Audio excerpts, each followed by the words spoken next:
Okay, take two. It's pretty hard to try and...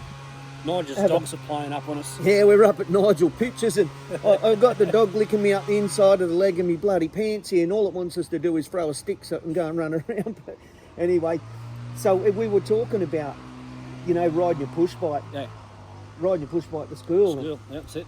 Using driveways for tabletop. Get someone to take me port on the bus while I rode me pushy to school, and I could ride its bloody wheels off. But yeah, down around the corner here, I'd use driveways as double jumps before Supercross and all that was invented. So you jump from one to the other, and there's a set of triples down there that was real good off the top of the hill. Yeah, I know the driveways you're talking about, because I often see them and I think, geez, driveways like that would have been good at Curry well, back they're in front the of day. Victor's shop, and you want viewers, if you want to have a look, they're there. They're still there. Yeah, they're good. They are good ones. They are good ones. I'll have to hit them. We'll have to hit them up on the mountain bikes Yeah, one we day. might do a run through. Yeah, exactly. You might be able to follow me in the car. Yeah, exactly, mate. Yeah. Oh, mate.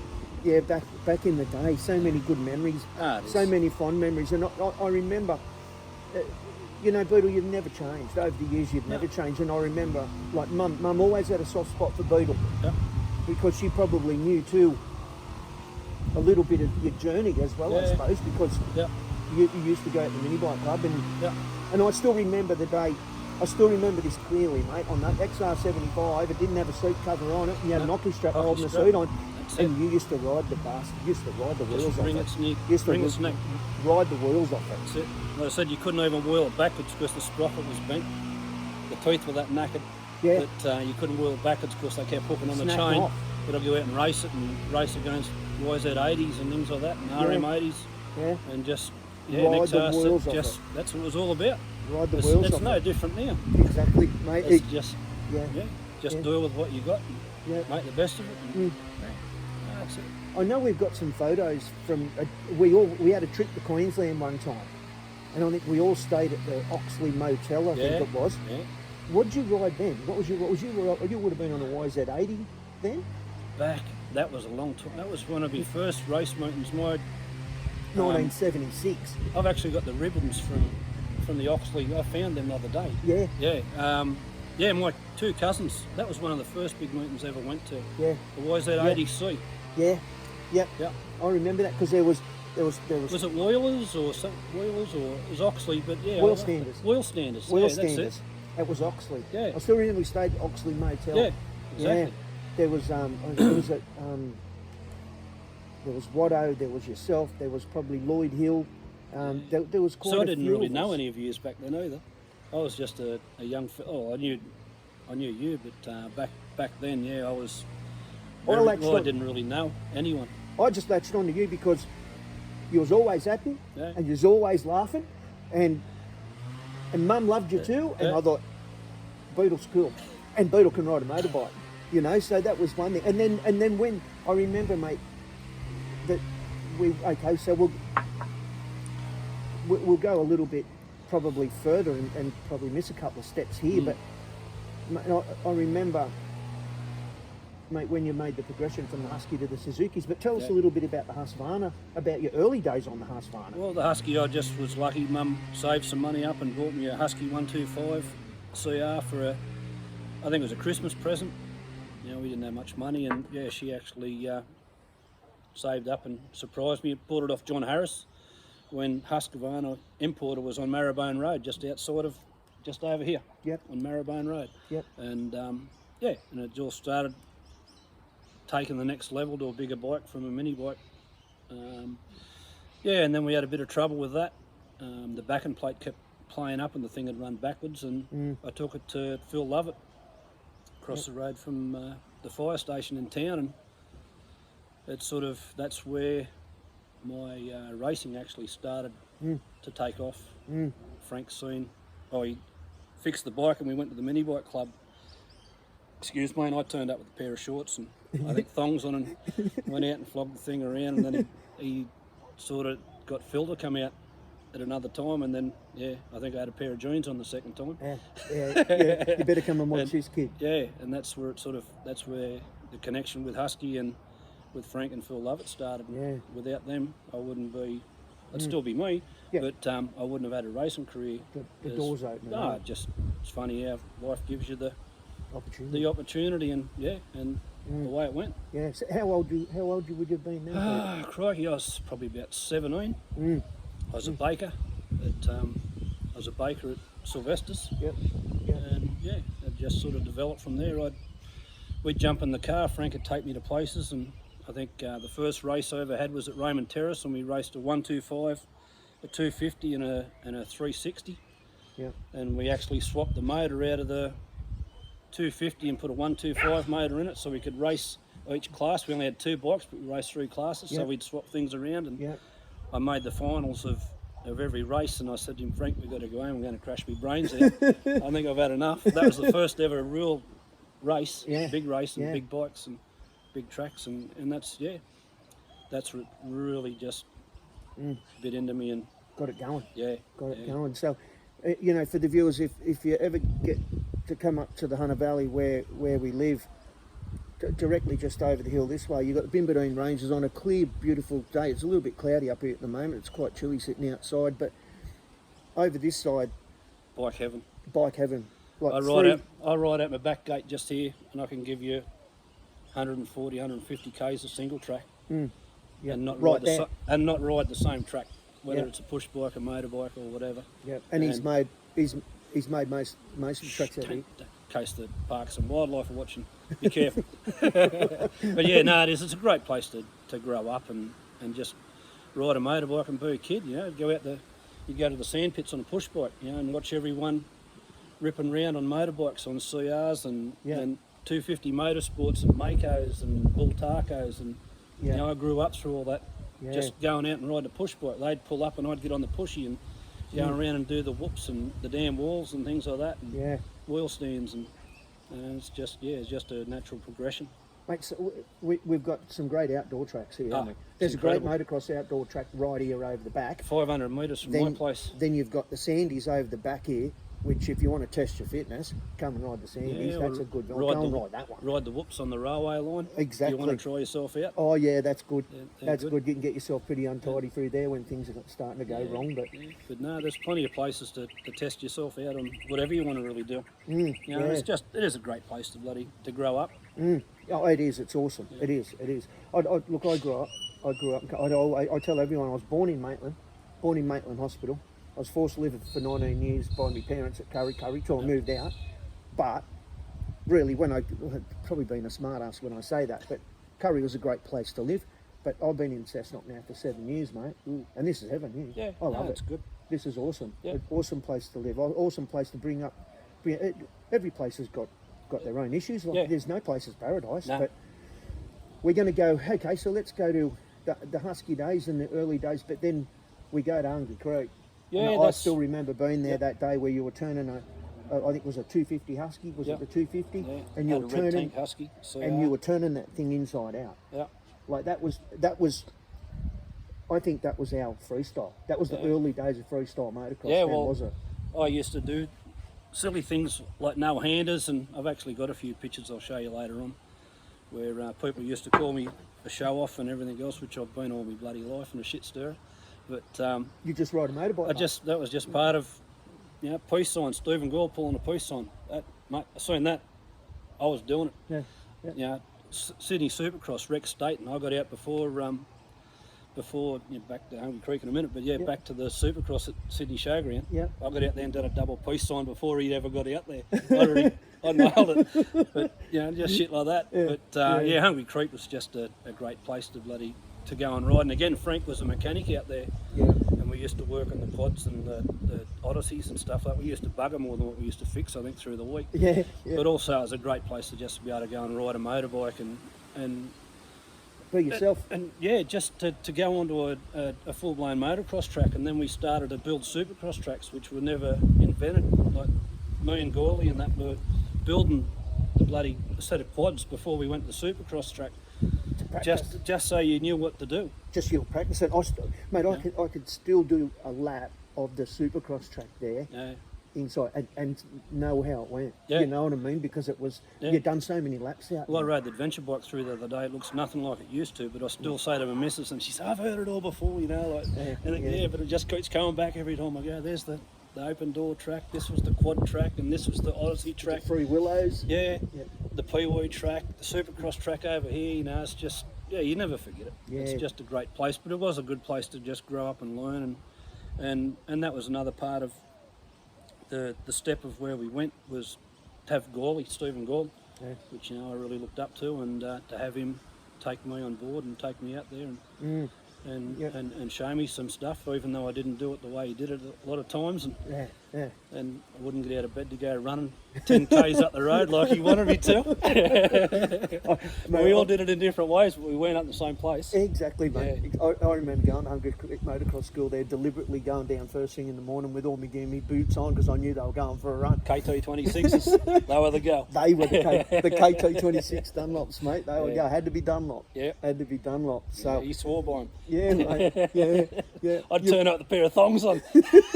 You can't wear them. Get inside and put your bloody joggers on.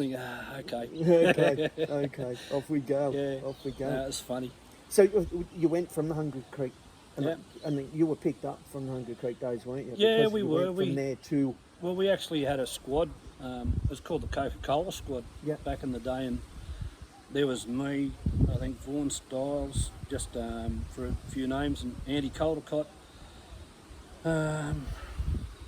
Trying to think of a few names there now, but I can't remember. There's probably about 10 of us that used to do the Coca-Cola squad when we go and train and stuff like that. And I come through with Husky and wound up with a second in the Australian 125 title and a few other placings in Australian titles, and I had state titles, and big hit out was Toowoomba Mountain Man, where I cracked Toowoomba Mountain Man at a very young age. I'd only been racing for less than 12 months. Went from C grade to A grade in six months, and I was bouncing off Gawley and back in the day. Yeah, it was in the day, because that was in the day. That's where you had 50 riders in a grid, 45 riders in a grid. People would turn up to Amaroo Park or to Raymond Terrace or to Toowoomba, and some of them places there, they'd walk 45 minutes to park their car and walk in, and there's pictures of, you know, Amaroo Park where they're 50 deep, hanging out of trees and just on the rocks. Oh, crazy! It was unbelievable. Yeah, it was just a really good time. Yeah, I've got to keep checking that thing, because I don't want the stand to fall over. But they were, mate. I remember them days. Like, they were awesome days, and then you progressed then from the Huskies. And how'd the Suzuki deal come about? Yeah, it come around. Vince Tesoriero gave me a wild card at Mr. Motocross and said I could start on the second behind the main grid of Mr. Motocross. I don't think it had sort of been done too much before, and I was pulling some pretty good starts out of there, third, fourth, in amongst all those dudes that I've been looking up to for a few years. And then Frank Pons come up with a deal which I didn't know about, but he turned out to be my manager and mechanic for 4 years with Suzuki Australia, and and that's where the Suzuki deal come along, and a lot of other things come along there, more titles and TV commercials with the DR Suzuki, jumping the Jeep and stuff like that. So a bit of other TV and stuff like that. But yeah, that's where the Suzuki contract come from after, he sort of seen what I was doing, and I think at the time he was Anthony Gunner's mechanic. And Anthony went to Kawasaki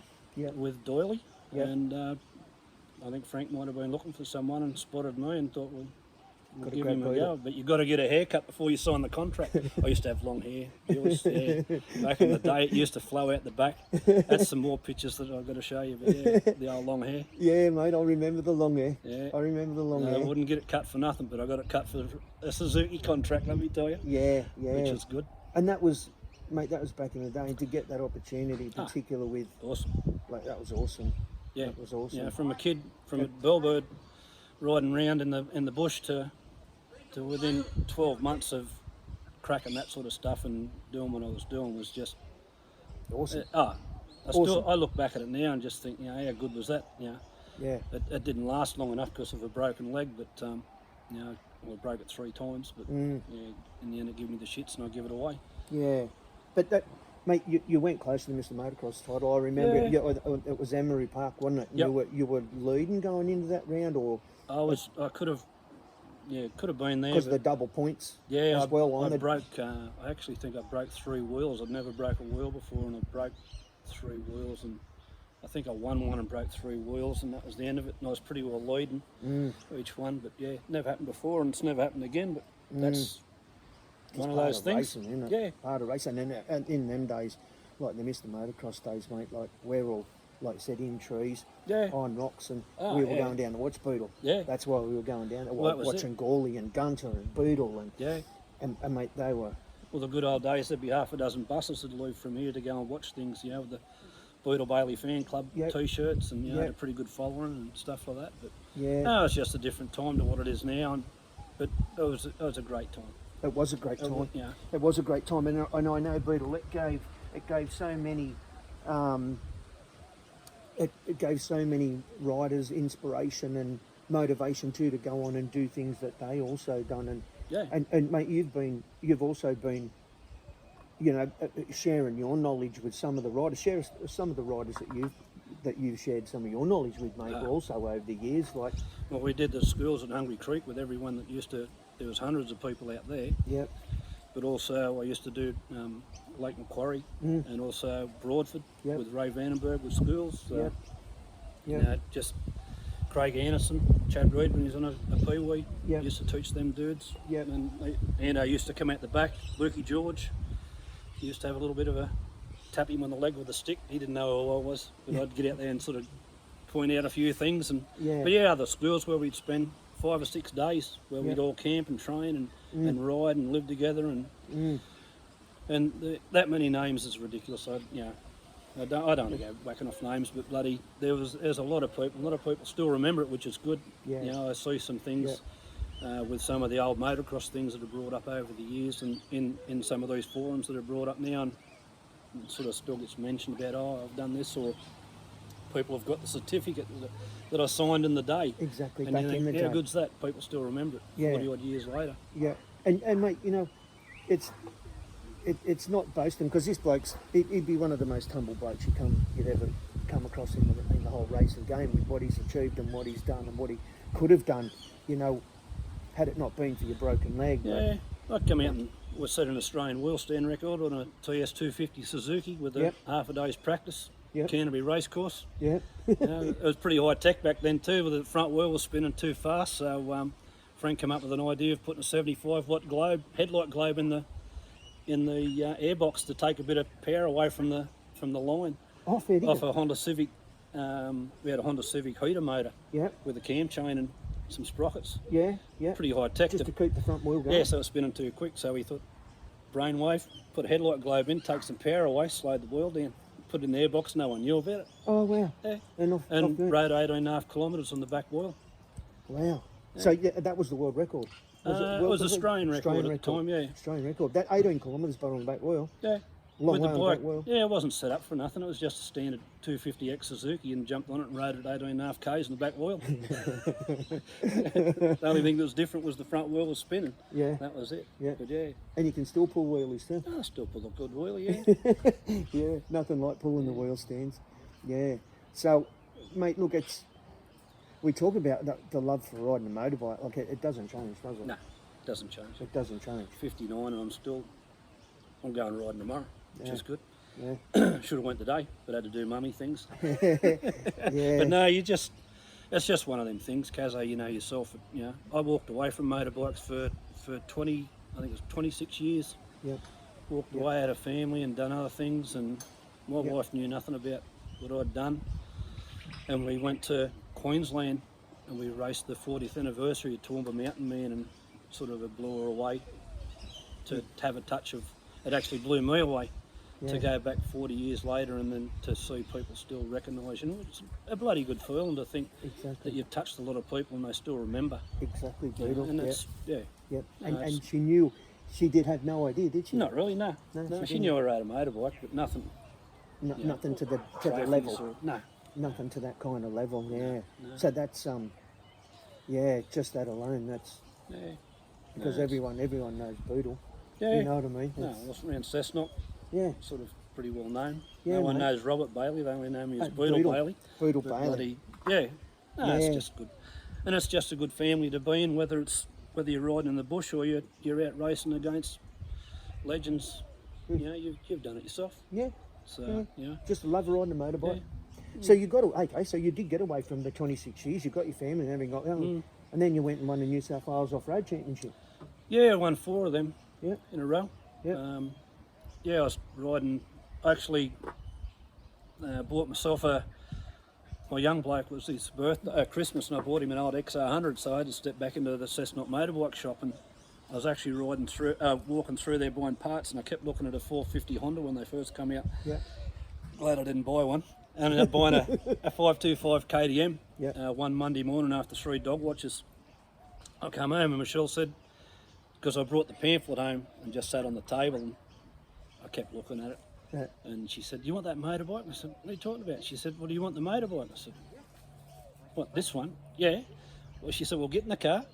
And away we went, and I spent 16,000, I think, and $8 or something. I had no helmets, had nothing, had to buy registered Everything. bike, and it was incredible to go and, like, I took Lovett for a ride, and he kept saying, "I've never seen anyone spend 16 grand have a bigger smile on their face than what you've got." Yeah. And that was just started it again, and Yeah. linked up with a few people and went up with riding with Stephen Merriman. Yeah. I Just run into over him. here. Yeah, I run into him at Watto's one day. Yeah. I was up there getting something, and he was wanting to go for a ride, and I thought, I know some tracks. You know some tracks. Yeah, and took him for a ride, and we rode probably 2 or 3 years. Yeah.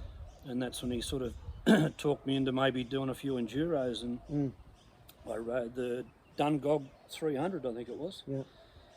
First enduro I ever rode, and I was hooked, and then started racing the New South Wales enduro titles, and won the Legends 4 year in a row, and had the daughter come along too, which also started, well, it sort of started with Karina too, wanting to go riding. I thought, well, if she's going racing, I'm going racing. I'm going racing too. So yeah, and that's where it started, and she wound up being the women's New South Wales enduro champion a couple of years in too. So which was bloody good to have the family come along, and we came all ride a enjoyed. motorbike too. Yeah, she still goes pretty good. Yeah. She likes the old TT 500, doesn't Yeah, she? She loves the TT. I see her out there a couple of times. I've been out going on a mountain bike ride, and I'll leave this TT 500 come along. I'm like, that's got to be cool. Yeah, she can pull a pretty good wheel stand too.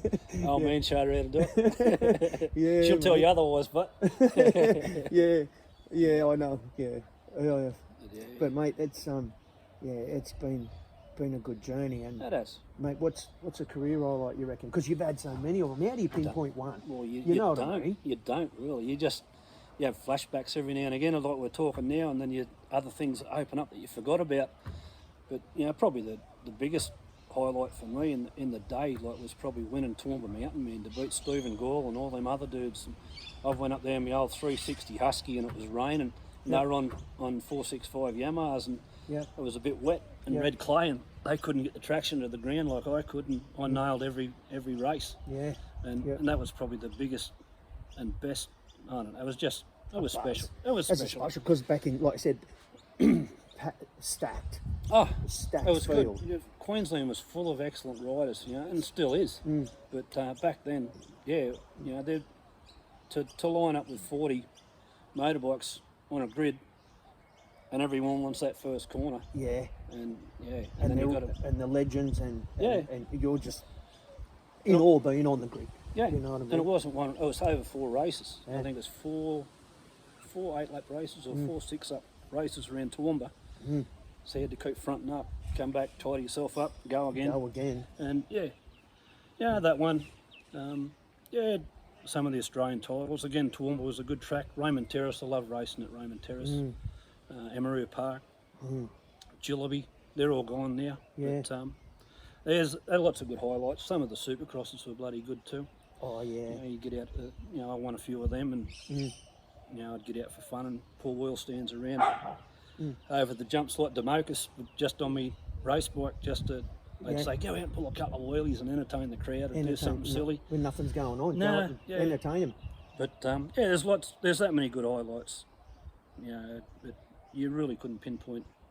I mean, being the legend that you are, you know what I mean? Like to all of us, to all of us watching, and he's too humble to even admit just it, but to all of us, rider, mate. Just another motorbike rider. Yeah. But mate, the legend that you are, Beetle, that's like, you know, what do we got? The emu and the kangaroo on our dollar note. Well, you come to Cessnock, you got this, you got Beetle. On the 20-cent piece. Yeah, exactly, mate. Nah, exactly. But no, it's just the way we are, motorbike riders. You know, they're just a good bunch of people, and Exactly. it's no different now. And if I go adventure bike riding somewhere and someone's broken down or whatever, you pull up and throw them a tube, or give them some zip ties, or give them a hand. Yeah, or even just have a yarn. Yeah, exactly. You know? And then they realise who you are. Well, and then you're stuck there for another hour. Yeah, I don't say. I've been on the Wattigans a few times before. I've gone to dog watching. My wife keeps going cranky because I keep bringing people home out of the bush, and I've run into some funny people in the bush. You know, in the middle of nowhere, I go to places where you probably shouldn't go through the week, and but that's just who I am, what I do, and I'm not going to change it. Yeah, exactly, Keep mate. doing it as long as I can. Yeah, exactly. But yeah. All right, mate. What would be your legacy, you reckon? Oh, I don't know about legacy. Just being a good person and nice person, treat everyone the same. To think that I helped a few people out with motorbikes over the years with a bit of training, I still do. Yeah, mate.